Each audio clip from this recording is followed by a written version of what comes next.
नमस्कार, news state देख रहे हैं आप। मैं हूं आपके साथ अंजीत और वक्त हो गया खबर विशेष का। पंजाब की जेल में रहने के लिए माफिया मुख्तार अंसारी ने लाख जतन किए, लेकिन मुख्तार की एक नहीं चली और अब उसका नया ठिकाना बांदा की बैरक नंबर 16 तन्हाई बैरक है। पंजाब की रोपड़ जेल से मुख्तार अंसारी को यूपी लाने के लिए करीब 150 जवान आधुनिक हथियारों से लैस थे। इस काफिले में दर्जनों गाड़ियां थीं, लेकिन फिर भी मुख्तार और उसके परिवार को डर था। मुख्तार को अब लखनऊ की एमपी एमएलए कोर्ट ने तलब किया है। 12 अप्रैल को उसकी पेशी है। एम्बुलेंस मामले में बाराबंकी पुलिस भी मुख्तार की रिमांड मांगेगी। बांदा जेल की तन्हाई बैरक में अब मुख्तार की दिन रात गुजरेगी। बांदा जेल में कैसा रहा मुख्तार का पहला दिन बताएंगे आपको, लेकिन पहले एक रिपोर्ट आपको दिखाते हैं। हाईवे पर गाड़ियों का लंबा काफिला, काफिले के बीच डॉन, रफ्तार के साथ बढ़ती रही डॉन की धड़कन। नया ठिकाना बैरक नंबर 16। अब तन्हाई में कटेंगे दिन रात। आधुनिक हथियारों से लैस करीब 150 जवान और अलर्ट पर हर जिले का कप्तान। रोपड़ से बांदा लाते समय कुछ ऐसी ही सुरक्षा थी माफिया डॉन मुख्तार अंसारी की, लेकिन इसके बावजूद जैसे जैसे मुख्तार का काफिला बांदा जेल की तरफ बढ़ रहा था, उसकी धड़कनें भी बढ़ रही थी, क्योंकि बांदा जेल में उसे ऐशो आराम नहीं मिलेगा। फिलहाल माफिया डॉन मुख्तार अंसारी को जेल की बैरक नंबर 16 में रखा गया है। मुख्तार को जिस बैरक में रखा गया है उसे तन्हाई बैरक कहते हैं। बैरक के आसपास सीसीटीवी का पहरा है। जेल के अंदर दाखिल होने के तुरंत बाद मेडिकल टीम ने मुख्तार अंसारी की जांच की। इसके बाद उसे सुबह 5 बजे बैरक में शिफ्ट किया गया। बैरक में जाने के बाद मुख्तार अंसारी ने कहा कि वो नहा धोकर सोना चाहता है, क्योंकि वो यात्रा से काफी थक गया है। बांदा जेल में मुख्तार के लिए सामान्य कैदियों की तरह ही व्यवस्था की गई। यहाँ की अगर मैं बात करूँ आज का दिन कैसा गुजरा मुख्तार अंसारी का, वो मैं आपको बता दूँ किस तरीके से प्रक्रियाएं हुई। सबसे पहले मुख्तार अंसारी जब यहाँ पहुँचते हैं तो उनकी एम्बुलेंस इसी गेट से अंदर जाती है और ठीक सामने अंदर जहाँ गाड़ियाँ खड़ी हुई हैं वहाँ पर एम्बुलेंस पहुँचती है। कानूनी कार्रवाई की जाती है, जो कागजी कार्रवाई है। उसके बाद जो मेडिकल की 4 सदस्यीय टीम थी वो उनकी जाँच करती है और मेडिकल जाँच होने के बाद उनको बैरक नंबर 16 में शिफ्ट किया जाता है। उसके बाद जब मुख्तार अंसारी से चाय की बात की कि आप चाय पियेंगे या नहीं पियेंगे, तो उस दौरान उन्होंने कहा कि मैं काफ़ी थका हुआ हूँ, आराम करना चाहता हूँ, और चाय के लिए उन्होंने स्पष्ट मना कर दिया। बैरक नंबर 16, और जैसा कि कहा जाता है कि बैरक नंबर पहले जब मुख्तार अंसारी यहाँ पे थे तो बैरक नंबर 15 में थे, लेकिन इस बार वो बैरक नंबर 16 में उन्हें रखा गया है। विशेष निगरानी में रखा गया है और करीब 10 बजे के आसपास, इसीलिए कोई कमी नहीं छोड़ना चाहती यहाँ पर जेल के जो अधिकारी हैं, 10 बजे के आसपास उनका मेडिकल चेकअप भी किया गया और RT-PCR जो कोरोना की जाँच है वो भी की गई। हालाँकि उस जाँच के भी कोई रिपोर्ट नहीं आई है, लेकिन जल्द ही कोरोना की जाँच की इस रिपोर्ट भी आ जाएगी। लेकिन फिलहाल उनको बैरक नंबर 16 में आइसोलेट किया गया है और उनको यहाँ पर रखा गया है। लेकिन कहीं ना कहीं जिस तरीके से 2 साल की जद्दोजहद थी मुख्तार को लेकर, उत्तर प्रदेश सरकार लगातार संजीदा थी। उत्तर प्रदेश सरकार में योगी आदित्यनाथ ने इस बात को भी कहा था कि यूपी में अगर कोई अपराध करेगा तो उसकी जगह जेल की सलाखों के पीछे होगी। तो आज वही दिन गुजरा मुख्तार अंसारी का और आज वो बांदा जेल में सलाखों के पीछे है। वीडियो जर्नलिस्ट मनोज के साथ बांदा से विनीत दुबे, न्यूज स्टेट उत्तर प्रदेश। मुख्तार को लेकर यूपी के जेल मंत्री जयकुमार जैकी और कैबिनेट मंत्री अनिल राजभर ने क्या कुछ कहा है वो भी आपको दिखाते हैं। सरकार जब 2017 में आई थी तो इस संकल्प के साथ आई थी कि हम भयमुक्त समाज की स्थापना करेंगे। उसी के तहत ये काम हो रहा है और कोई ऐसी बात नहीं। उनके मुकदमे हैं और मुकदमों के कारण सुप्रीम कोर्ट तक जाना पड़ा सरकार को, चूँकि यहाँ पर जितने मुकदमे हैं वो लंबित हैं, जिनका ट्रायल बाकी था। न्याय प्रक्रिया में जो परिवार थे उनको समय बहुत लग रहा था, इस कारण सरकार कटिबद्ध है उन्हें समय से न्याय दिलाने के लिए। अब वो यहाँ आ गए, उनका ट्रायल होगा, उनके जो भी मुकदमे उनका मुकदमा है, ये सामान्य तरीके से रहेगा। जो लोग कानून को अपने जेब में रखने का घमंड करते थे, कानून को अपने मुट्ठी में समझते थे, कानून से मजाक करते थे, आज उनकी उत्तर प्रदेश में वापसी हो चुकी है। निष्पक्ष तरीके से कानून अपना काम करेगा और सरकार की जो जिम्मेदारी है, सरकार अपनी जिम्मेदारी का निर्वाह करेगी। और इसी पर बात करने के लिए मेरे सहयोगी अमित सिंह इस वक्त जुड़ गए हैं। अमित, देर रात यानी ये कहें कि आज सुबह सुबह तड़के मुख्तार अंसारी को उसके बैरक पे ले जाया गया, फिलहाल क्या अपडेट है बांदा जेल से?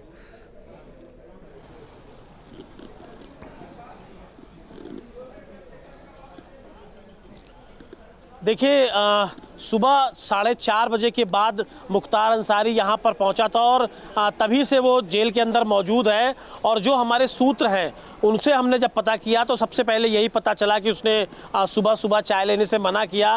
बैरक नंबर 16 में मौजूद है। चूँकि RT-PCR हुआ है, उसका कोरोना की जाँच हुई है, तो 24 घंटे के करीब रिपोर्ट आने का इंतज़ार करना पड़ेगा। इसीलिए उसको बाकी कैदियों से अलग रखा गया है, क्वारंटीन किया गया है और 16 नंबर का जो बैरक है उसमें रखा गया है। क्योंकि पिछली बार जब अंजीत, आपको याद होगा, पिछली बार जब यहाँ पर मुख्तार अंसारी था तो बैरक नंबर 15 में था। दोनों ही तन्हाई जेल थे। चूंकि माननीय शब्द तो अभी भी प्रोटोकॉल के हिसाब से इसके साथ मुख्तार अंसारी के साथ जुड़ा हुआ है, लेकिन कोई ऐसी सुविधाएं इस बार उसको नहीं दी जा रही। हालांकि बाकी कैदियों से अलग ही रखा जा रहा है। और अभी की अगर हम तस्वीर आपको दिखाएं तो आप देखिए कि एक बाकायदा गाड़ी मौजूद है और अभी भी जो सुरक्षा कर्मी हैं वो चुस्त दुरुस्त होकर यहाँ पर बैठे हुए हैं। बाकायदा एक प्लाटून PSC जो है एक्स्ट्रा वो भी यहाँ पर मौजूद है और लगातार जो बैरक है उसमें CCTV से पूरी निगरानी रखी जा रही है। तो अंदर अलग है, थोड़ा गुमसुम बताया जा रहा है, कम बात कर रहा है। सुबह उसने बताया कि वो बेहद थका हुआ है, उसको नहाने का मन है, तो उसके बाद उसने नहाया, लेकिन वो नहीं कट गया। जी जी, चलिए अमित, लौट रहे हैं आपके पास। तो हमारे सहयोगी अमित सिंह जो कि बांदा जेल के बाहर मौजूद हैं, वो बता रहे कि 4:30 बजे के बाद आमद दिखाई गई है और 4:30 बजे के बाद मुख्तार अंसारी पहुंचा है बांदा जेल। उसके बाद उसे चाय के लिए पूछा गया, उसने मना कर दिया, आराम करने के लिए उसने कहा।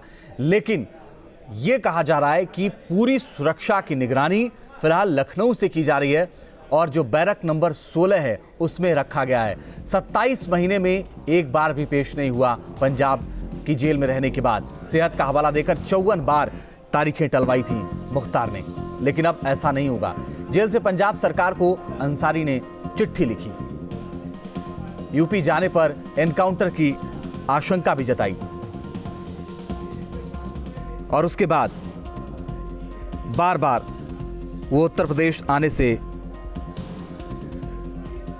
बचता रहा, लेकिन आखिरकार उसे उत्तर प्रदेश आना पड़ा। बांदा जेल में इस वक्त है वो। एम्बुलेंस के मामले में बाराबंकी पुलिस भी रिमांड मांगेगी और जल्द पेशी होगी कोर्ट में। अब बच नहीं पाएगा जो मुकदमे हैं उनकी सुनवाई से, उनकी पेशी से, क्योंकि पुलिस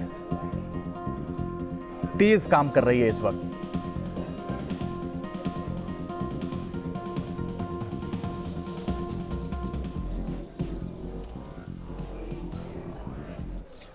पश्चिम बंगाल के जलपाईगुड़ी में चुनाव संबोधन के दौरान सीएम योगी ने अपराधियों को लेकर बड़ा बयान दिया।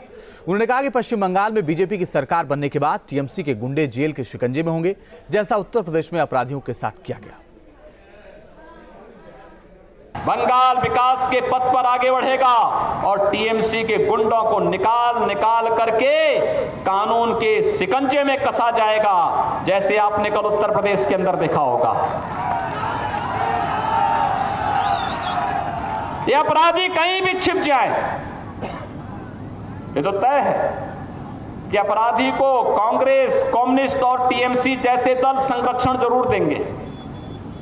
लेकिन आप चिंता मत करिए, इनसे लंबे हाथ कानून के होते हैं और कानून के लंबे हाथ इन्हें पाताल से भी निकाल करके जेल के शिकंजों के अंदर भेजने का कार्य जरूर करेंगे। और यही आश्वासन देने के लिए आज हम सब आपके बीच आए हैं। और अमित सिंह हमारे साथ लगातार बांदा से बने हुए हैं। अमित, आप बोल रहे थे, आपकी आवाज़ बीच में आनी बंद हो गई थी। दूसरी अहम बात यह है कि क्या बांदा जेल में पूरी तरीके से निगरानी लखनऊ से रखी जा रही है? क्या इस बाबत जानकारी है कि कैसे नजर रखी जा रही है और लखनऊ से क्या आदेश आए हैं यहाँ के जेलर को, यहाँ के कर्मचारियों को, मुख्तार को लेकर?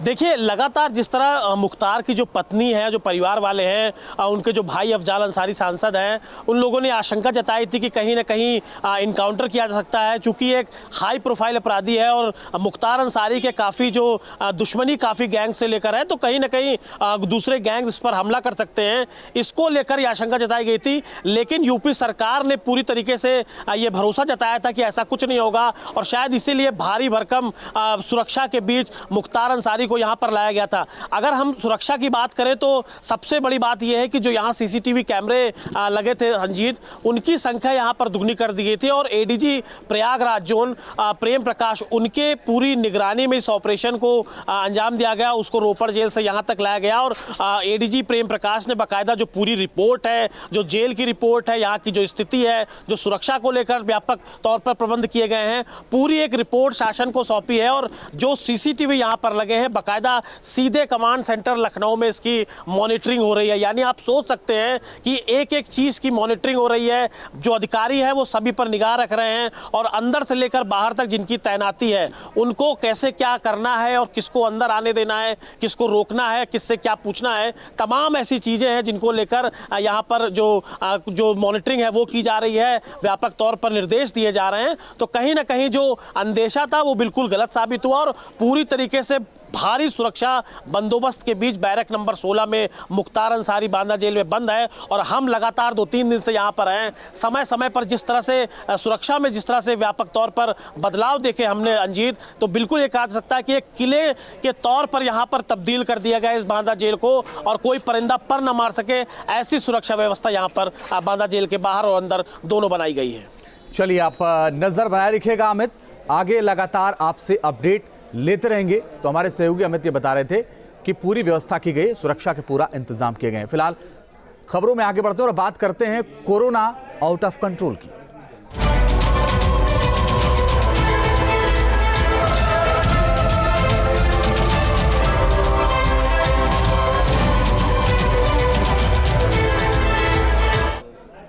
तेजी से बढ़ रहे कोरोना के मामलों ने प्रशासन की मुश्किलें बढ़ा दी हैं, लेकिन लोग समझने को तैयार नहीं हैं। लापरवाही का स्तर कुछ ऐसा है कि हाईकोर्ट को भी निर्देश देना पड़ा। हाईकोर्ट ने सख्त लहजे में सभी जिलों में कोरोना गाइडलाइन का पालन कराने के निर्देश दिए। तो वहीं राजधानी लखनऊ से लेकर प्रदेश के अलग अलग जिलों से कोरोना के आंकड़े बढ़ रहे हैं। आपको बताएंगे कोरोना का ताजा हाल, लेकिन उससे पहले एक रिपोर्ट आपको दिखाते हैं। कोरोना की फिर बढ़ी रफ्तार, यूपी में कितने बदले हालात, हर इंतजाम पर कोरोना भारी। देश में कोरोना का कहर एक बार फिर जारी है। कोरोना के बढ़ते कहर के बीच कई राज्यों में नाइट कर्फ्यू और लॉकडाउन जैसे प्रतिबंध फिर से लगने लगे हैं। उत्तर प्रदेश में भी हर दिन कोरोना का ग्राफ तेजी से बढ़ रहा है। इन सब के बीच यूपी में 15 से 29 अप्रैल के बीच पंचायत चुनाव होने हैं। तो वहीं इलाहाबाद हाई कोर्ट ने कोरोना संक्रमण को लेकर दाखिल जनहित याचिका पर सुनवाई के दौरान चिंता जताई है। हालात ये है कि हाईकोर्ट ने पूरे मामले में हस्तक्षेप किया है, जो पूरे प्रदेश की जो स्थिति है, और हाईकोर्ट ने कहा है कि सरकार नाइट कर्फ्यू लगाने पर विचार करे, साथ ही उम्र की सीमा भूलकर सभी नागरिकों के कोरोना वैक्सीनेशन कराने की भी व्यवस्था करे। तो हाईकोर्ट ने इस पूरे मामले में जिस तरह की स्थिति है उस पर अपना नज़रिया पेश किया और हाईकोर्ट ने यह भी कहा है कि जो हाई स्कूल और इंटरमीडिएट के बच्चे हैं उन सभी की जांच की जाए, क्योंकि हाई स्कूल और इंटर की क्लासेस चल रही हैं और परीक्षाएं भी शुरू हो रही है। इसके अलावा इलाहाबाद हाई कोर्ट ने यह भी निर्देश दिया है कि सभी ज़िले, यूपी के सभी ज़िलों के डीएम और एसएसपी ये सुनिश्चित करें कि हर व्यक्ति मास्क लगाकर ही दिखाई दे। देश में 24 घंटे में कोरोना से 1,15,736 नए मामले सामने आए हैं, जबकि 24 घंटे में कोरोना से 630 लोगों की मौत हो चुकी है। देश में फिलहाल कोरोना के कुल 8,43,473 एक्टिव केस हैं। तो वहीं अब तक देश भर में कोरोना से 1,66,177 लोग दम तोड़। और इसी पर बात करने के मेरे साथ लखनऊ से मेरे सहयोगी अविनाश सिंह इस वक्त जुड़ रहे हैं। अविनाश, सबसे ज्यादा अगर कोई सेंसिटिव है जिला उत्तर प्रदेश में तो खुद राजधानी लखनऊ है और लगातार केसेस वहां पर बढ़ रहे हैं। कम करने के लिए जो इंतजाम किए गए हैं, जो आदेश दिए गए हैं, उन पर कुछ अमल करते लोग दिखाई दे रहे हैं। आप जवाब दीजिए, फिर हमारे साथ सुशांत भी जुड़ गए, उनके पास भी जाऊंगा वाराणसी से। बोले अविनाश।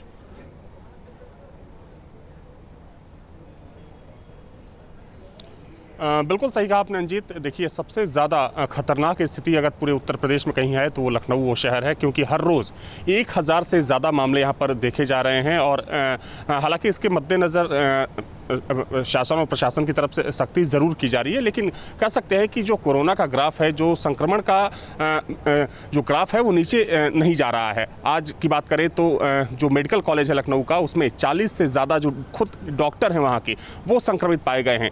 स्थिति इतनी बिगड़ चुकी है अंजीत की, लखनऊ के जो तमाम अस्पताल हैं वहाँ पर अब बेड नहीं है। जो संक्रमित मरीज़ हैं उनको एडमिट कराने के लिए उनके परिजनों को लंबी लाइन लगानी पड़ रही है। तो स्थिति काफ़ी भयावह होती जा रही है। जहां तक सवाल सरकार और प्रशासन द्वारा उठाए जा रहे कदम को लेकर है, तो देखिए, निश्चित तौर पर सरकार ने पहले अपील की थी, बाद में अब सरकार सख्ती भी कर रही है और तमाम तरह की गाइडलाइन भी जारी की गई है कि अगर कोई सार्वजनिक कार्यक्रम करना है तो उसमें 100 से ज़्यादा लोगों को प्रवेश की अनुमति नहीं होगी। कंटेनमेंट जोन की जो व्यवस्था थी उसको एक बार फिर से पूरे प्रदेश में लागू कर दिया गया है। और अगर लखनऊ की बात करें तो लखनऊ में सबसे ज़्यादा इस वक्त कंटेनमेंट जोन बनाए गए हैं, क्योंकि देखा जाए अंजीत, तो अगर मार्च के शुरुआती दौर की बात करें तो मार्च के शुरुआती दौर में मुझे याद है कि 3 मार्च को जो पूरे प्रदेश का आंकड़ा था वो तकरीबन 1600 के आसपास का था, यानी कि 1600 मरीज ही थे पूरे प्रदेश में। लेकिन अभी हालत ये हो गई है कि 24,000 से ज़्यादा मामले पूरे प्रदेश में आए हैं, यानी कि पिछले एक महीने में जो संक्रमित मरीजों की तादाद है वो 22,000 बढ़ी है, यानी कि कई गुना ज़्यादा रफ्तार से जो कोरोना संक्रमण है वो फैल रहा है। तो निश्चित तौर पर स्थिति काफ़ी गंभीर है। हालांकि इसको रोकने के लिए तमाम तरह के कदम ज़रूर उठाए जा रहे हैं, लेकिन कहीं ना कहीं जो लोगों की लापरवाही है, लापरवाही की वजह से केसेस की जो संख्या है उसमें लगातार वृद्धि देखने को मिल रही है। बने रहिए अविनाश, हम लौट रहे हैं आपके पास। मेरे साथ मानवेंद्र प्रताप सिंह भी जुड़ गए हैं एसआरएन मेडिकल कॉलेज के बाहर से, लेकिन उससे पहले सुशांत, आपके पास स्थिति अच्छी नहीं है वाराणसी की, और इसी को देखते हुए डीएम ने कुछ ऑर्डर भी किए थे, कुछ हिदायत भी दी गई थी। क्या उनका पालन हो रहा है या अभी भी वैसे ही चल रहा है जैसे आज के 10 दिन पहले चल रहा था? देखिए अंजीत, ज़्यादा सुधार तो देखने में नहीं आ रहा है। जो लोग हैं वो मानने को तैयार नहीं हैं। इस वक्त हम जहां खड़े हैं ये वाराणसी का L2 अस्पताल है, यानी कि कोरोना के मरीज यहां पर एडमिट होते हैं। इसके साथ ही जो दूसरा पोर्शन है जहां पर हम आपको लेकर चल रहे हैं, यहां पर कोरोना की जांच होती है और साथ ही टीकाकरण का काम भी होता है। पर आज की बात की जाए तो आज यहाँ पर टीकाकरण भी नहीं हो पा रहा है, क्योंकि टीका यहाँ पर ख़त्म हो गया ऐसा बताया जा रहा है। दूसरी तरफ जो RT-PCR की जांच है वो भी फ़िलहाल अभी नहीं हो पा रही है। कई लोग हमें ऐसे मिले जो यहाँ पर जांच कराने के लिए आए हुए थे, पर उनकी जांच कंप्लीट नहीं हो पाई। हम आपको अंदर लेकर चलते हैं। ये दरअसल ये रिसेप्शन है। आप तस्वीरों में देखिए जो लोग हैं यहाँ पर इंतज़ार कर रहे हैं अपनी बारी का जाँच के लिए भी।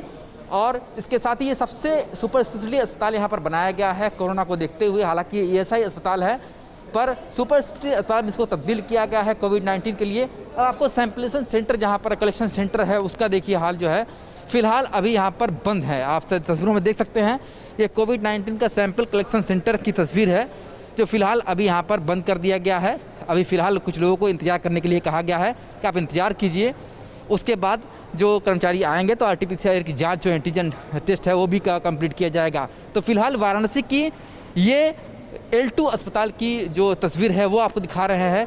जो दूसरा पोर्शन है वहाँ पर कोरोना के मरीज एडमिट होते हैं, वहाँ पर हम नहीं जा सकते, पर जो यहाँ की स्थिति है वो आपको बता रहे हैं। आप तस्वीरों में देखिए कि लोग यहाँ पर लगातार इंतजार कर रहे हैं अपनी बारी का। हालांकि यहाँ पर तो आपको मास्क से लैस लोग दिखेंगे। अभी भी एक व्यक्ति है, आपने मास्क नहीं लगाया है, गमछा लगाया है, में मत रखिए, लगा लीजिए अस्पताल में ये है। तो आप देखिए लोग कुछ ना कुछ बहाना बनाते जरूर दिख जाएंगे अस्पताल के अंदर भी। और ये अस्पताल वो अस्पताल है जो कि कोरोना के लिए सबसे ज़्यादा संवेदनशील है। तो ये सबसे बड़ी बात है। आप यहाँ पर किस लिए आए हुए हैं? हम यहाँ पर अपना कोविड का टेस्ट कराने के लिए आए हैं, लेकिन यहाँ पर आज 10:30 बजे पहुँचने के बावजूद भी मेरा टेस्ट नहीं हो सका, क्योंकि लाइन में लगने के बाद भी 30-40 नंबर पे हम थे। लेकिन पता चला कि कई लोग, कुछ लोगों का अपने फैमिली का भी लगा रहे हैं, सबका लगा रहे हैं। क्या आपको परेशानी इसलिए आया पर? जी सर, हमें परेशानी है। मेरे पिताजी का भी अभी कोविड का टेस्ट हुआ था कुछ दिन पहले, तो उसके बाद से हमें भी फीवर खांसी आ रहा है और डॉक्टर को दिखाने पर उनके सलाह पर। चलिए सुशांत, हम लौट रहे हैं आपके पास और आगे बात करेंगे। मानवेंद्र भी हमारे साथ लगातार बने हुए प्रयागराज से। मानवेंद्र, प्रयागराज में हालात क्या हैं इस वक्त? क्योंकि हाईकोर्ट ने यह कह दिया कि विचार करिए, नाइट कर्फ्यू पर विचार करिए और भी सावधानियों पर विचार करिए।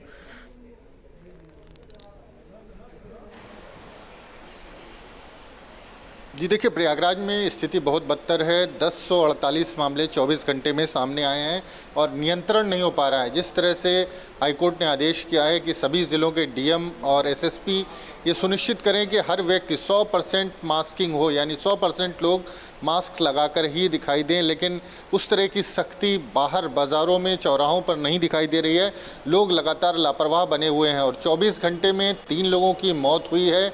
लखनऊ, जो कि बहुत बड़ा, प्रयागराज से तुलना करें तो प्रयागराज से कई गुना बड़ा है, लखनऊ में 1100 कुछ मामले हैं, प्रयागराज में 1048 मामले हैं और तेज़ी से बढ़ रहे हैं। 2 मार्च को यहाँ पर आंकड़ा 0 था और आज 1048 मरीज सामने आ रहे हैं। लगातार लोगों की मौत हो रही है। जो तमाम अस्पताल हैं वहाँ पर कतारें लगी हुई हैं, वहाँ पर अब बेड मिलना मुश्किल हो गया है। तमाम लोग सिफारिश लगा रहे हैं और प्रयागराज के ये मशहूर चिकित्सक थे डॉक्टर मिलन मुखर्जी, उनकी आज मौत हुई है। हालांकि वो लखनऊ गए थे और रात में एसजीपीजीआई के सामने उनकी गाड़ी में थे और लोगों से फ़ोन करके कह रहे थे कि मुझे एडमिशन लेना है, लेकिन एडमिशन नहीं मिल रहा है। बाद में उनको एक निजी अस्पताल ले जाया गया जहाँ पर सुबह उनकी मौत हो गई। तो प्रयागराज की स्थिति ये है कि यहाँ पर अब इलाज की सुविधा नहीं है। लोग बाहर की तरफ रुख कर रहे हैं, लेकिन बाहर भी कई बार लोग नहीं पहुँच पा रहे हैं। और जहाँ तक वेंटिलेटर का सवाल है, करीब 200 वेंटिलेटर प्रयागराज में उपलब्ध हैं, लेकिन मरीजों की संख्या जो है वो हज़ारों की संख्या में है। और अब अगर बात करें एसआरएन, जिस हॉस्पिटल की हम बात कर रहे हैं, एसआरएन में जो 240 बेड का सुपर स्पेशलिटी हॉस्पिटल है, कोविड हॉस्पिटल बनाया गया है, वो फुल हो चुका है। अलग से व्यवस्था की जा रही है, एक नया वार्ड तैयार किया जा रहा है जो कोविड। चलिए, मानव नजर बनाए रखिएगा, सुशांत आप भी नजर बनाए सबको रखिएगा और अविनाश आप भी नजर बनाए रखिएगा। लगातार आप सबसे अपडेट लेते रहेंगे। रुक रहे हैं कुछ ही पलों के लिए, आगे आपको दिखाएंगे खबर 2 बजे।